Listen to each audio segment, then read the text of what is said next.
If you also want to create a new disk like this is how you do. Right-click the Start button and select Disk Management. Alternatively, you can search for Disk Partition.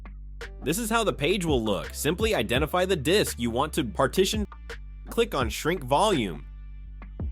This is the total storage in megabytes. This is how much size you can do partition of. The reason it's less is because we have selected this amount. To change the size, go to this PC. Right, click on the drive you want the partition. Click on Format, and here you will see the default allocation size is 4 gigabytes. You have to format the drive to change the size. Back to the partition. Click on Shrink. This will create unallocated space on your disk, which will take some time. Depends on how fast is your storage. Here we go. Right-click on the unallocated space. Select New Simple Volume.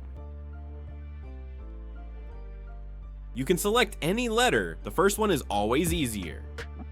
Choose a file system. NTFS is recommended for Windows. And here's the drive name that you want to give. Click Next and then Finish. The new partition will be created.